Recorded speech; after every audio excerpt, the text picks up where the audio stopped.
प्रिय दर्शकों, राधे राधे, जय श्री कृष्ण। मैं आपका ज्योतिष सलाहकार सुदर्शनाचार्य संदीप त्रिपाठी आपके अपने YouTube चैनल अष्ट और राधे गुरु में आप सबका हार्दिक स्वागत एवं अभिनंदन करता हूं। दर्शकों, आज हम जन्म कुंडली के अष्टम भाव की चर्चा करेंगे, 8th हाउस की चर्चा करेंगे। वैसे तो कुंडली का अष्टम भाव मृत्यु भाव के नाम से भी जाना जाता है। अष्टम भाव खराब फल देता है ऐसा माना जाता है। जो ग्रह अष्टम भाव में बैठते हैं वो खराब फल देते हैं, या अष्टमेश जहां बैठता है वो खराब फल देता है, ऐसी मान्यता है। ऐसा ज्योतिष शास्त्र का नियम भी है। लेकिन दर्शकों, एक रहस्य की बात है कि अष्टमेश यदि केंद्र में होता है तो जातक दीर्घायु भी होता है। तो आज हम आयु की चर्चा कर रहे हैं, तो ये देखेंगे कि कौन ग्रह कहाँ बैठे हो तो जातक दीर्घायु होता है, और कौन ग्रह कहाँ बैठा हो तो मध्यम आयु होता है, और कौन ग्रह कहाँ बैठा हो तो अल्पायु होता है। दर्शकों, पहले लोगों के कई संतानें होती थीं, तो उनको पढ़ाने लिखाने में, पालन पोषण में ही लोग व्यस्त रहते थे। आयु की इतनी चिंता नहीं होती थी। लेकिन आज भौतिक युग में जैसे जैसे समय बीतता जा रहा है, लोगों के कम संतान होती जा रही हैं, या लोग कम संतान चाहते हैं, क्योंकि आर्थिक स्थिति सबकी मजबूत नहीं होती है। बच्चों को पढ़ाना लिखाना, शादी विवाह आदि, इतना हर चीज महंगा होता चला जा रहा है कि लोग सिमटते चले जा रहे हैं बिल्कुल। तो हर व्यक्ति 2 संतान या 1 संतान ही चाहते हैं। ज्यादातर लोग 2 संतान या 1 संतान ही चाहते हैं। तो दर्शकों, ऐसी स्थिति में लोग अपनी संतान के प्रति जागरूक रहते हैं। जितना उनको पढ़ाई की चिंता होती है अपने बच्चे की, उतना आयु की भी चिंता होती है, क्योंकि अगर जीवित रहेगा तभी तो पढ़ेगा वो। कर्म और भाग्य तभी पूछे जाएंगे, देखे जाएंगे जब आयु होगी उसकी। तो जब भी लोग कुंडली दिखाने आते हैं तो ज्यादातर लोगों का ये प्रश्न जरूर होता है कि गुरुजी आयु कितनी है इनकी। तो दर्शकों, आज हम कुंडली के माध्यम से ये देखेंगे कि किसी व्यक्ति की आयु कैसे निर्धारित की जाती है, कि वो मध्यम आयु होगी, कि दीर्घायु होगी, कि अल्पायु होगी। आइए देखते हैं। मान लिया किसी जातक की वृष लग्न की कुंडली है। अब वृष लग्न की कुंडली में अष्टमेश कहाँ है? अष्टम भाव 1 2 3 4 5 6 7 8, ये अष्टम भाव है कुंडली का। 12 भाव कुंडली में होते हैं, 8वां भाव है। अब यदि अष्टमेश केंद्र में बैठा हो तो जातक दीर्घायु होता है। पहला सूत्र है, यदि अष्टमेश केंद्र में हो तो जातक दीर्घायु होता है। तो यहाँ देखिए, इस वृष लग्न कुंडली में अष्टमेश कौन होगा? अष्टम भाव में धनु राशि है, धनु का स्वामी गुरु। तो अष्टमेश कौन हुए? गुरु। अष्टमेश गुरु। गुरु यदि केंद्र में बैठे हों, केंद्र 1 4 7 10 लग्न में हूं, या चतुर्थ भाव में गुरु हूं, या सप्तम भाव में अष्टमेश गुरु हूं, या अष्टमेश गुरु 10म भाव में हूं, तो जातक दीर्घायु होता है। पहला सूत्र है, यदि अष्टमेश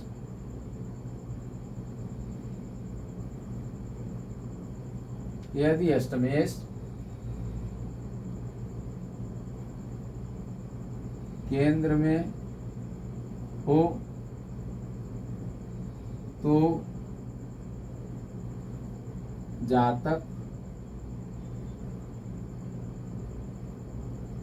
दीर्घायु होता है। दीर्घायु होता है। पहला सूत्र है, यदि अष्टमेश केंद्र में हो तो जातक दीर्घायु होता है। दूसरा सूत्र है, यदि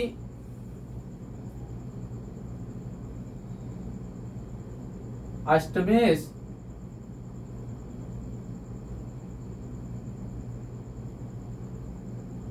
पापक ग्रह के साथ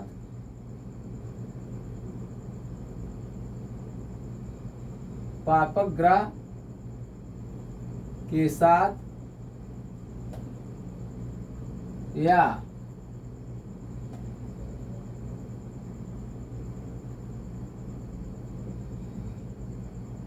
लग्नेश के साथ,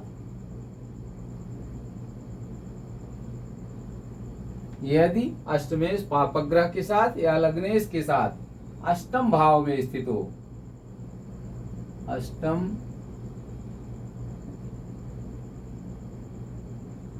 भाव में हो, तो जातक अल्पायु होता है, अल्पायु होता है।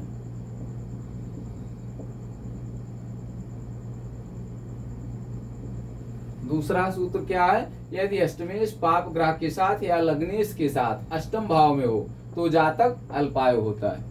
आइए देखते हैं।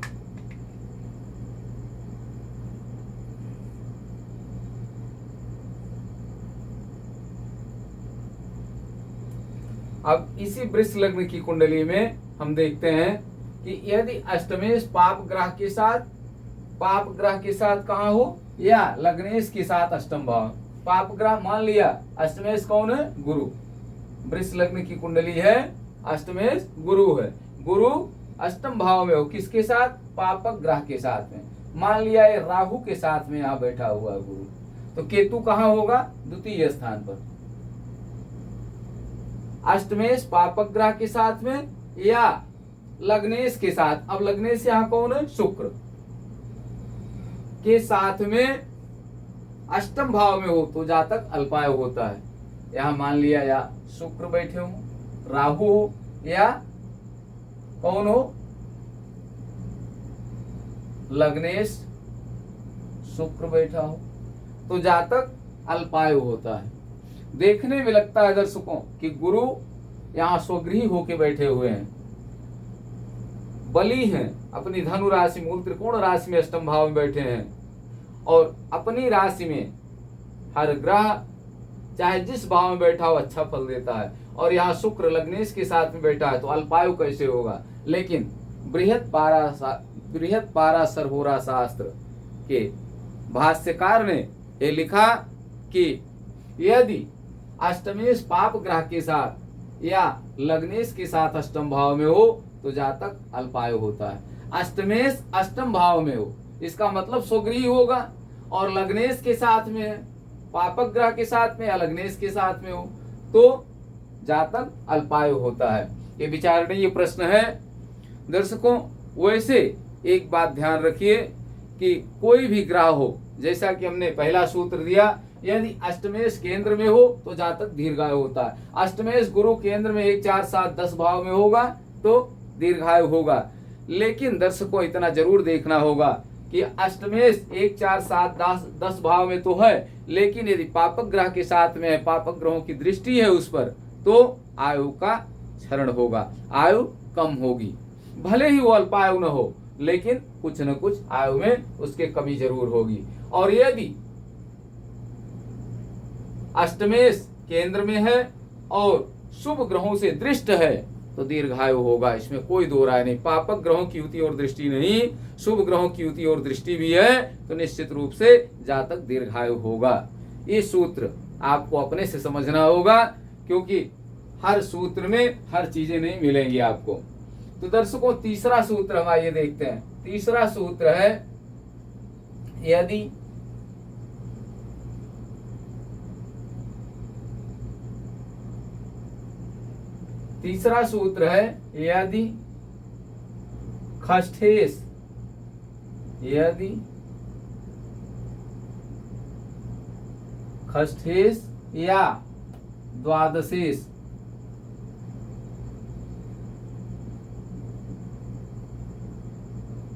यदि खष्ठेश या द्वादशेश खष्टम या द्वादश भाव में हो,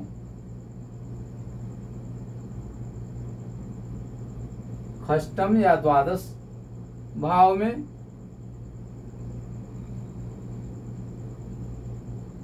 या लग्न में,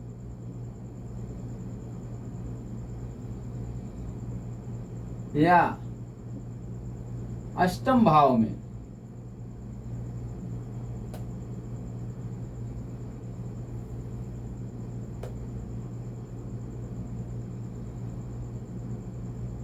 हो,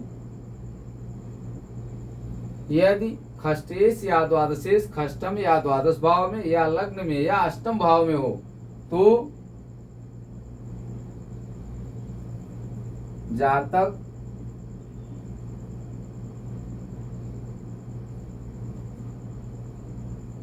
दीर्घायु होता है।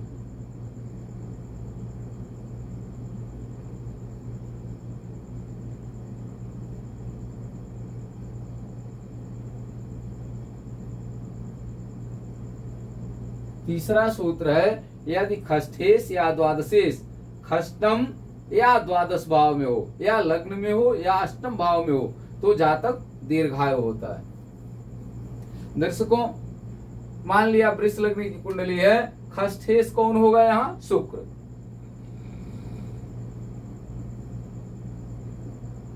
खष्टेश कौन है? शुक्र। यदि खष्टेश या द्वादशेष, द्वादशेष कौन है यहाँ? द्वादशेष मंगल है।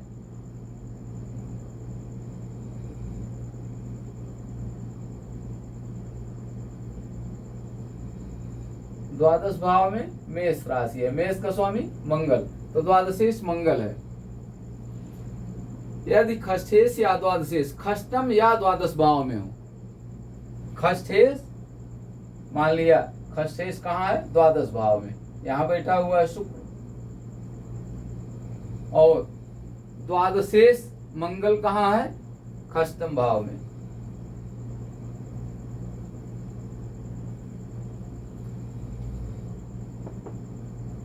या लग्न में, या खष्टेश लग्न में हो, यहां पर हो शुक्र, और द्वादशेष मंगल भी हो यहां पर, या अष्टम भाव में हो या आठवें भाव में हो, खष्टेश अष्टमेश, मंगल और शुक्र यहां बैठे हो, मंगल और शुक्र यहां हो या मंगल और शुक्र यहां हो तो जातक, यदि खष्टेश या द्वादशेष खष्टम या द्वादश भाव में या लग्न में या अष्टम भाव में हो तो जातक दीर्घायु होता है। मान लीजिए शुक्र और मंगल छठे में है और शुक्र और मंगल द्वादश भाव में है, या फिर शुक्र और मंगल कहाँ बैठे हुए हैं? अष्टम भाव में, या शुक्र और मंगल लग्न में बैठे हुए हैं, तो ऐसा जातक दीर्घायु होता है। दर्शकों, चौथा सूत्र है, यदि पंचमेश लग्नेश अष्टमेश अपनी राशि या मित्र की राशि में या नवांश में बैठे हों तो जातक दीर्घायु होता है। चौथा सूत्र क्या है?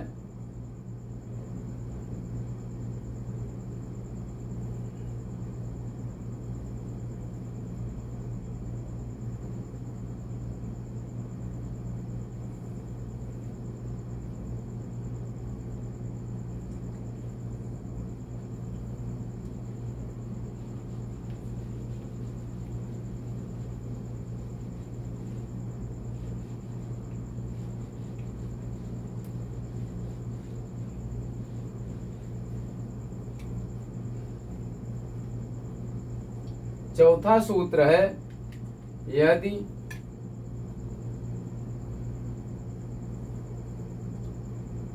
लग्नेश पंचमेश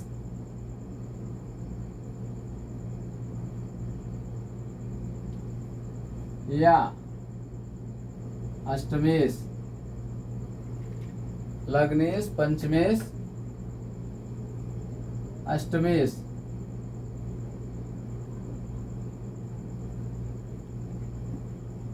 यदि लग्नेश पंचमेश और अष्टमेश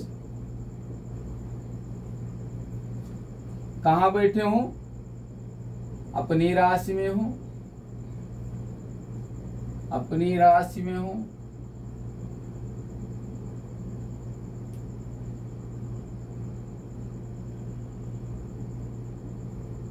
या नवांश में हो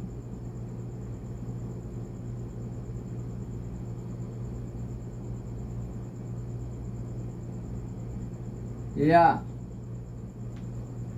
मित्र की राशि में हो।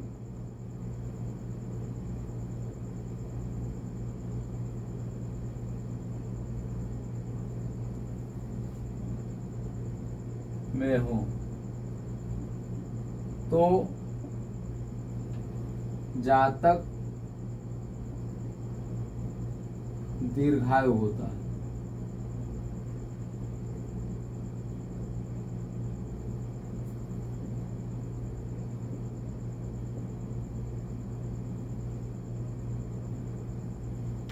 यदि लग्नेश, पंचमेश और अष्टमेश अपनी राशि में हो या नवांश में हो या मित्र की राशि में हो तो जातक दीर्घायु होता है। चौथा सूत्र है। अब यहाँ देखिए, मान लिया वृष लग्न कुंडली है, लग्नेश कौन है? यहाँ लग्नेश शुक्र है, लग्नेश शुक्र। पंचमेश कौन है? पंचमेश बुध, पंचमेश बुध है और खष्ठेश शुक्र है। सूत्र हमारा क्या है? लग्नेश, पंचमेश और अष्टमेश। अष्टमेश गुरु है।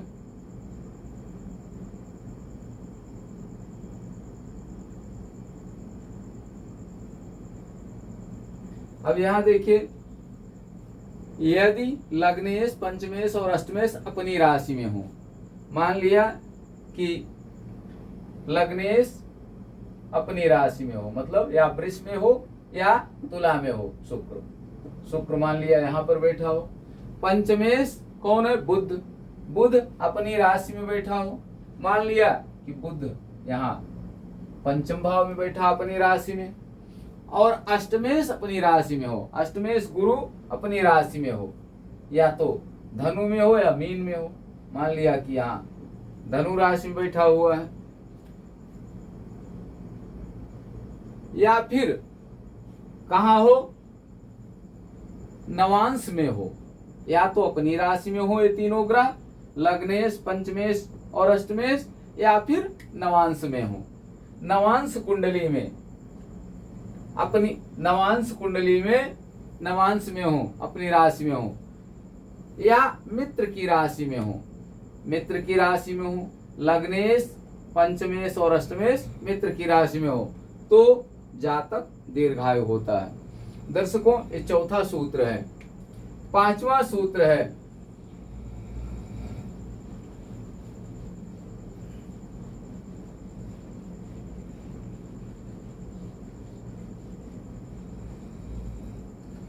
पांचवा सूत्र है, यदि लग्नेश, अष्टमेश, दशमेश और शनि केंद्र त्रिकोण में हो या एकादश भाव में हो तो जातक दीर्घायु होता है।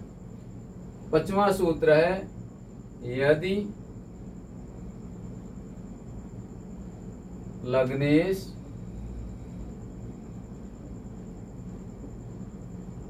पंचमेश,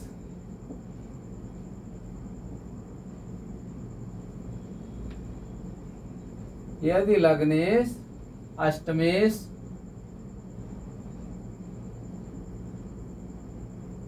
यदि पांचवा सूत्र है, लग्नेश, अष्टमेश, दशमेश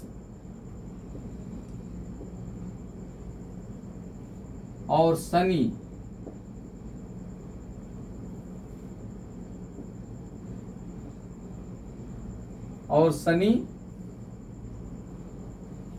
कहाँ हो? केंद्र त्रिकोण में हो, केंद्र त्रिकोण में हो, केंद्र में हो या त्रिकोण में हो या एकादश भाव में हो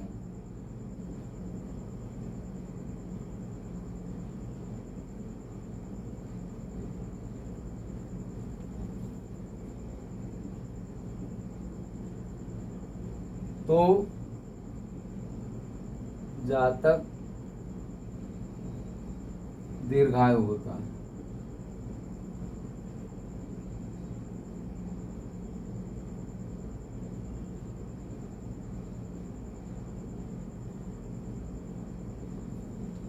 यदि लग्नेश, अष्टमेश, दशमेश और शनि केंद्र त्रिकोण में या एकादश भाव में हो तो जातक दीर्घायु होता है। अब यहां देखिए, लग्नेश शुक्र है, अष्टमेश गुरु है और दशमेश कौन है? शनि। दशमेश शनि है।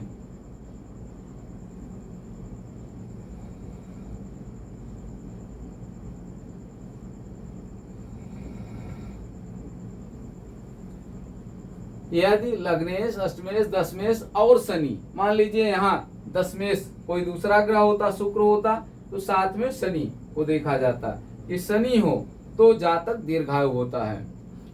कहां पर हो? लग्नेश, अष्टमेश, दशमेश और शनि केंद्र त्रिकोण में या एकादश भाव। केंद्र कौन है? 1, 4, 7, 10 भाव में से इनमें हो लग्नेश, अष्टमेश और दशमेश और शनि, या फिर एकादश भाव में हो या त्रिकोण में हो, 5, 9 में हो, तो जातक दीर्घायु होता है।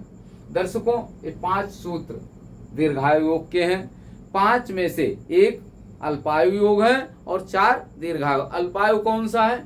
यदि अष्टमेश पापक ग्रह के साथ में या लग्नेश के साथ में अष्टम भाव में हो तो जातक अल्पायु होता है। ये विचारणीय प्रश्न है, इस पर गंभीरता से विचार करिएगा, अध्ययन करिएगा कि क्या ये सूत्र सही लिखा हुआ है या गलत है। बृहत पाराशर होरा शास्त्र में महर्षि पाराशर जी ने इसको विस्तार से लिखा है, तो निश्चित रूप से ये सूत्र सत्य है, इसमें कोई दो राय नहीं। क्योंकि अष्टमेश पाप ग्रह के साथ अष्टम भाव में, लग्नेश के साथ अष्टम भाव में होगा तो जातक अल्पायु होगा ही होगा, और अगर इन पर पाप ग्रहों की दृष्टि और युति है तो निश्चित रूप से जातक अल्पायु होगा, इसमें कोई दो राय नहीं। तो दर्शकों, ये सूत्र हैं। अगले वीडियो में शेष पर चर्चा करेंगे। तब तक के लिए आप सब स्वस्थ रहें, मस्त रहें, हंसते मुस्कुराते रहें। राधे राधे, जय श्री कृष्ण।